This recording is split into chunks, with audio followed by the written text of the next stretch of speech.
They exchanged handshakes and praise, but Joe Biden and Vladimir Putin's first meeting ended with little agreement. So have they missed a chance to reset the Russia-US relationship? This is Inside Story.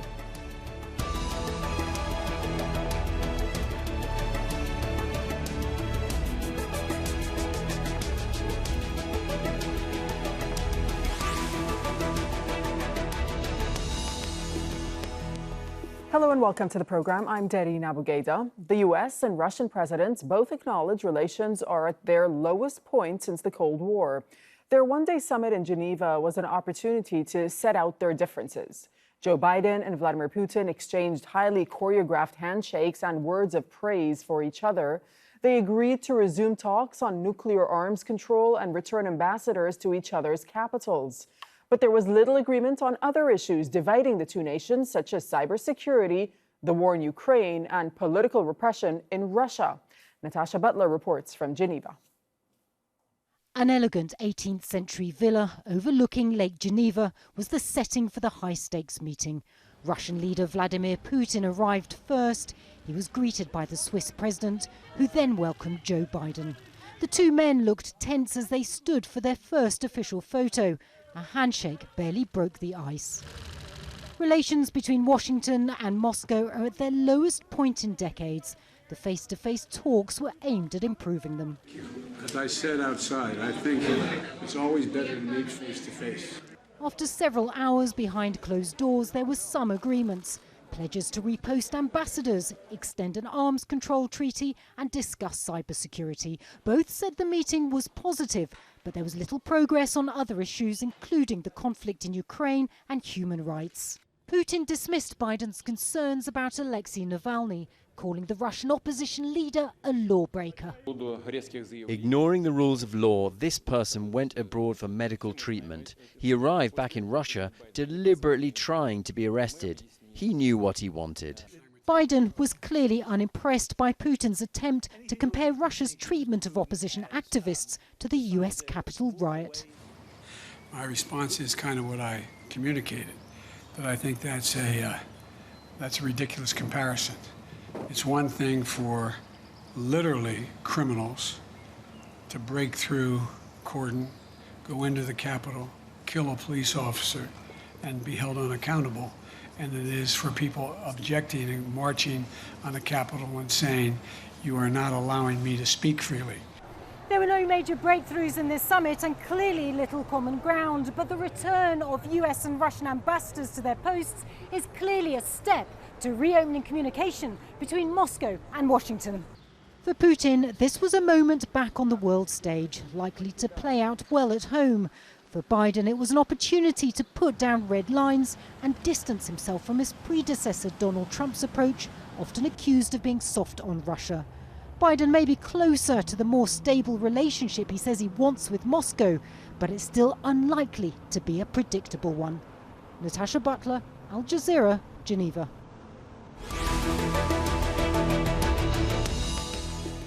Let's bring in our guest. Joining us from Brussels is Theresa Fallon, who's the director at the Center for Russia-Europe-Asia Studies and also a senior fellow at the Chicago Council on Global Affairs. In Moscow, Pavel Felgenhauer, defense and military analyst. And joining us from Oslo is Diesen, who's a professor of international relations at the University of Southeastern Norway. Welcome to the program. Thanks for joining us on Inside Story. Theresa, was this summit a disappointment or was it a success for you? Well, I think because there were such low expectations going in that it didn't matter if it was perceived as a success because nothing was expected. And I think that one of the big successes, though, for the Biden administration was that when they initially asked President Putin to meet at the time of the Ukraine crisis, pretty much, that Putin, who's been in power for so long, didn't anticipate this type of G7 first, then the NATO summit, then the EU-China summit, and then the meeting with Putin was the final piece in this carefully choreographed diplomatic ballet. And I think that it showed that Biden had all this support. He had this growing momentum. And I think that that was a really key win in that sense for President Biden. In addition, it was very respectful. Putin showed up on time. The meeting actually ended a little earlier than expected. But I think it just showed that these are two world leaders. It gave Putin a lot of face in that sense that President Biden on his first trip to Europe wanted to meet with him. They have many issues to discuss in regard to Ukraine, nuclear disarmament, and also we saw in the comments at the very end of President Biden's press conference, he mentioned that Russia's being squeezed by China. So I think he was trying to feel him out and see how Sino-Russian relations really were. Yeah, we're going to drill down into these specific topics in just a moment. But Glenn, over to you. Theresa was just mentioning the timing of this. Interesting. So Joe Biden going into it with momentum, having come out of the G7 meetings and the NATO meetings. Do you agree with that assessment? And also, for you, what are your takeaway messages? Well, I think it was a necessity from the United States because previous policy has reached an end. But I would like to add that I think the meeting should be considered a success because there was an agreement now to restore cooperation in areas of mutual interest, so be it arms control, cybersecurity, or even returning ambassadors to their posts for the sake of diplomacy. So I would like to point out that disagreements between the US and Russia have not changed, not a bit, but there seems to be an effort now not to let the areas of disagreement undermine cooperation in areas where mutual interests are important, even for the world. So I think that how we reached this is because over the past 7 years, ever since 2014, the US has used a maximum pressure strategy against Russia in which Washington even suspended cooperation areas such as arms control in this tit for tat, even though there has been a mutual interest there. So I think that Washington hoping it could cause more pain to Moscow than it did to Washington and thereby negotiate from a position of strength. But it hasn't been successful towards this end. And I think it reached the end of the line and is now seeking to reach out to Russia and try to fix some of these areas, at least where there's common interest. So again, I would call that success. Okay, Pavel, how would you describe success if indeed you see this as successful? And also, there's a lot of talk online about who came out of this better. Was it Biden or was it Putin? So what is the reaction in Russia in particular? And for Putin, domestically, was it successful? Domestically, yes, I believe it was successful in that it's being projected as a successful summit. And actually, the Russian state media propaganda machine is also kind of, they're not kind of pressing that Putin won. Of course, Putin was wonderful. But the message is that this was a success, glimmer of hope. So both sides, actually, Biden and Putin, are projecting success. The problem, of course, is that there was no real success. Practically no real progress, almost practically on nothing was achieved. Yes, there will be working groups on cybersecurity, on nuclear arms, which will be trying to work up agreements. And that would take years at best, even if they anytime appear, just simply to resolve the problem of the diplomatic missions that are right now handicapped by the tit-for-tat expulsions and not issuing visas. Even that's a big problem. Again, there's going to be another working group between State Department and Russian Foreign Ministry. But Russia is demanding that to begin with, the Americans should return the resorts, the country retreats, the dachas in Long Island and Maryland that the Americans seized under Obama administration, accusing Russia of using them for spying, for Biden to give them back. Well, that's going to be a big problem internally for him. So, I mean, and the real issue, actually, the issue that's about war or peace, the issue of Ukrainian aspirations to join NATO was not practically addressed at all. That's what the Kremlin says. Ukraine was not really discussed at all. Right. Well, Pavel, did you expect something different? Right. On Ukraine, on the issue of Ukraine, the Russian leader said, in fact, there was nothing of substance to discuss. And as you know, he accused Kiev of breaching agreements when it comes to the Ukrainian government forces and pro-Russian separatists in the east of the country. So he had a very bullish tone. Did you expect anything different? Well, today, actually, there was an additional comment on that by the official Kremlin spokesman, Dmitry Peskov, who said that it was not much discussed, especially NATO aspirations of Ukraine. And he said that that is a red line, because for Russia, that's a casus belli, actually. And that's why Russian forces are still massed on the Ukrainian border today. And will this summit actually succeed in preventing a regional war in Europe happening this summer? Or not? We'll see. Well, as Biden said, in 6 months, we'll see. Okay, Was Glenn, this a success? right. Let's look at the other issue, cybersecurity, for one, which was a big one. How significant was it that President Biden's announcement that the U.S. and Russia will task experts in both countries to address the threat of ransomware attacks? I think this is an important, well, so far it's not an achievement, it's a statement of intention, but nonetheless, I think it's significant because Russia has for a while offered the United States to develop cooperation on this issue. However, so far the US has formulated the problem more as being preventing Russia from doing any cyber activities which are not considered legitimate. Now, but like most other issues, there's always been this restraint on the American side to accept the idea of mutual constraint. Instead, this idea that one side should be constrained. So again, the United States should effectively police Russia, which is not acceptable to them. So to have this agreement come together now to at least discuss rules of the road, as Biden referred to it, I think that's a good development. Again, it's a small victory, but it's progress nonetheless. Theresa, weigh in on this issue for us, because Putin denied any responsibility by Russia in the attack on, particularly on the Colonial Oil Pipeline that took place in May, which the Americans say, well, no, this has the hallmarks of the Russians. So is it clear to you which way the future of the cybersecurity issue is going to go? Well, this is a huge issue for the U.S. And in addition to the cyber hacking of the pipeline was also SolarWinds, which was a very serious cyber attack in the U.S. So I think that there is growing evidence that some Russian entity was behind it. It's hard to pin it down.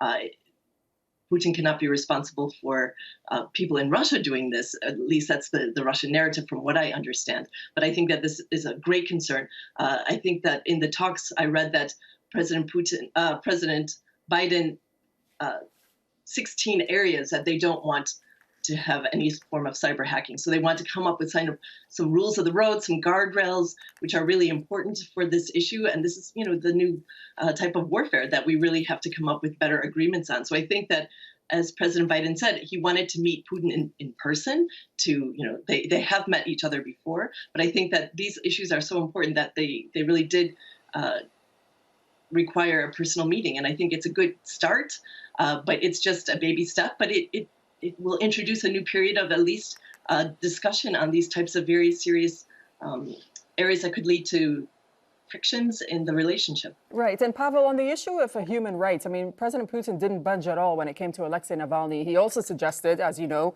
Washington was in no position to lecture Moscow on rights, saying he was trying to avoid the quote unquote disorder of popular movements in the U.S. This is, I suppose, not what the opposition in Russia wanted to hear. Most likely in Moscow, no one was really expecting anything else from Putin. And actually, he accused the West and America of financing opposition movements in Russia that apparently an American bidding want to overthrow his regime, and said that America considered him and present-day Russia as an enemy. Both sides apparently came down to that they are kind of enemies, but there's a mutual desire to avoid a direct clash, direct military clash anywhere. In the Middle East, in Syria, in the Black Sea or Mediterranean or anywhere else. So yes, there is mutual interest to try to stabilize and de-escalate. And Syria was mentioned as a place where there are Russian military, American military, but the de-escalation regime has been working for several years rather successfully. At least they're not shooting at each other. And that's really good enough right now. Can such a de-escalation regime really be established? by this summit. Right now, we're going to have just working groups. How will those working groups work this thing out? We right now don't know for sure, but it's going to be quite an uphill job. Theresa, the president, though, President Biden, as he left, he did say this: we will respond if Russia doesn't do what we want on cyber, on human rights, and the rest of it. But respond how? That's the bit that's a little bit unclear. What approach is Biden actually going to take with Putin going forward? I think it was wise for President Biden not to say that out loud in front of the journalists. I think that he probably had this conversation with Putin, and it's better to keep that quiet because he saw the experience of drawing red lines under the Obama administration. So I think it was actually a wise choice. We don't know everything that they said behind closed doors, but I think that they had an exchange on this. Glenn, one area that there was agreement on was the restoring of ambassadors. So does the return of ambassadors signal a sort of restoration of relations, or was it just the easiest thing to agree on at this point? It's probably one of the easier things as a show of good faith, but also an effort to keep diplomacy alive. And also, this would encompass one of the areas where they have mutual interest, to have a diplomatic presence. But I would agree that the main area of conflicts which is tearing away at relations is this issue of human rights, simply because it's non-negotiable for both sides. For the US, they say, well, as Biden said, this is who we are. It's non-negotiable. It will always be on the table. And for Russia, it's also unacceptable that human rights is treated as a hegemonic norm, something to promote sovereign inequality, simply because it's rules which are applied only to one side, which is why Putin pushed this idea a lot that the US does not have a clean slate itself. And it's very critical of this idea that under human rights, the US can interfere in Russia, but not the other way around. Or the US can topple governments as democratic revolutions. It can invade countries by calling it humanitarian interventionism and effectively exempt itself from international law. So this is where the Russians are pushing back against this so-called values that the United States is pushing. Simply, as the Helsinki Accord suggests, it either has to be worked in under the concept of sovereign equality, which it initially was. Otherwise, it has to be scrapped from international security discourse, as they can't accept the way Biden is pushing it now. So this is really the area where most conflicts will come. And this possible tit-for-tat punishment against each other is usually what erodes areas of cooperation, even though there is mutual interest. So. Theresa, what about the issue of China? You mentioned this at the beginning of the program. On China, President Biden said this: Russia is in a very, very difficult spot right now. They are being squeezed by China. What do you think he meant by that statement? Was he trying to exploit the current sort of Russian discomfort with China and pull Russia more towards the West, or what's going on there? Well, military strategists, they cannot fight two-front war. The U.S. could not fight a two-front war. So most people think that they have to either pull Russia back into the U.S. orbit, or China and Russia, if China attacks the U.S., it will be impossible to fight a two-front war. So I think that this is kind of the usual thinking. But I think Russia, it's not the Soviet Union. Its economy is the size of Italy. It's much smaller. But as we know, as some analysts have said, their superpower is to upset the liberal international order. So I think, and to disrupt. So I think that I think Biden kind of put up a test balloon to see how how Russia would respond to this, because let's face it, they are a junior partner to China. China's economy is huge, and as they cooperate more and more, I mean, China doesn't have any allies. That's their narrative, but it's kind of a frenemies type of alliance. And I think that Russia and China actually have a lot of common cause, that they don't like the U.S. together, and they work together closely in the United Nations. So it was a way, I think, for Biden to test the waters and see how Putin feels, because at the end of the day, Russia and China have a massive border. They have a lot of issues between them, and we've seen their past history, how things have worked. So I think it was just kind of a test balloon to see how things, how Putin would feel about that. Pavel, how do you think Putin felt about that? And to what extent do you think the U.S. administration is trying to refrain from policies that drive Russia and China closer together? Well, it's not only the U.S. administration. I know it's a fact that other Western nations, Western diplomats, Western ministers and leaders have been constantly prodding Russia, explaining to the Russians, who apparently refused to understand that China is a huge threat for them potentially, and that Russia should kind of begin moving away a bit from China, not getting too closely engulfed by China.